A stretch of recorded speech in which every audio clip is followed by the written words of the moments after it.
kun shunaqa voqea bo'ldi bizda. Klientning mashinasini olib qolganmiz. U mashinada ancha-muncha ish bor edi. Mashinani remont qilayotgan paytimizda mashinaning egasi tez-tez kelib turardi bizga. Hormanglar, nima bo'lyapti? Tezlatinglar, mashina zaril deb orada telefon ham qilib turardilar. Bir kun mashinalarni bitirdik. Mashina bitganda telefon qildik. Okay, mashinangiz tayyor bo'ldi, kelib olib ketishingiz mumkin desak. Xursand bo'lib ketdilar-da. Yetib keldilar. Mashinani oldiga kelganlardan keyin rosa tekshirdilar. O'tini, butini, hamma joyini qarab, baraka topinglar. Zo'r chiqdi. Men xursandman dedilar. Ustaga faqat bitta muammo bor dedilar. Nima muammo edi u? Pulim sal kamroq yetmayapti dedilar. Okay, qancha, ko'pmi, kammi desam? Menimcha dedilar, u paytda 160 yo 170 dollar edi. Hozirgi kunda ham kichkina pul emas-da. Okay, pul zarildi. Bolalarga berishim kerak, masalliqlarni pulini tarqatishim kerak. Bersangiz bo'lardi dedim. Jon uka, ertaga soat 10 da yetkazib kelaman dedilar-da. Oxiri berib yubordim, iloji bo'lmadi. Mashinani olib ketdilar. Ertasi kuni soat 10 bo'ldi, telefon qilmadim, obedgacha kutdim. Obed bo'ldi. Telefon qildim, birinchi marta ko'tarmadilar, ikkinchisida ko'tardilar-da. Men bor uzr, ustaga kechgacha yetkazib kelaman dedilar. Xo'p dedik. Kecha o'tdi. Shu bilan 3-4 kun o'tdi, oxiri telefon qilaverganimizdanmi bilmayman, telefon ko'tardi-da. Ustaga xijolatman oldingizda pulim yo'q, sal muammo bo'lib qoldi dedilar-da.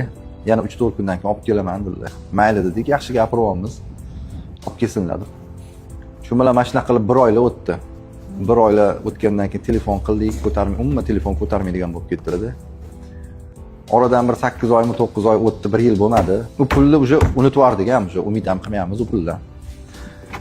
Bir kun ukam bilan Sergeliga tushdik-da, ish bilan. Sergeli bozorida aylanib yursak, odamlarning orasidan bittasi bizga qarab yurib kelyapti-da. Qanaqadir jahl qilib, yaqinlashgan sari keyin tanidim-da, o'sha mashinaning egasi. Shunda keldi-da. Oka, qarg'ash shart emas edi dedilar-da. Oka, nima deganingiz bu? Shokdaman. Men unaqa do'stim.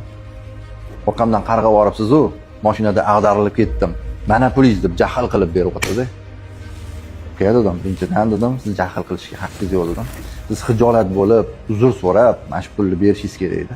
Mendan rozi bo'lgan deyishingiz kerak edi. Siz nima unaqa jahl qilib beryapsiz? Men sizga tilanchimanmi deb jahlim chiqib ketdi. Olmayman pulingizni deyapman. Sen qarg'ading dedi. Oka, biz qarg'amaymiz.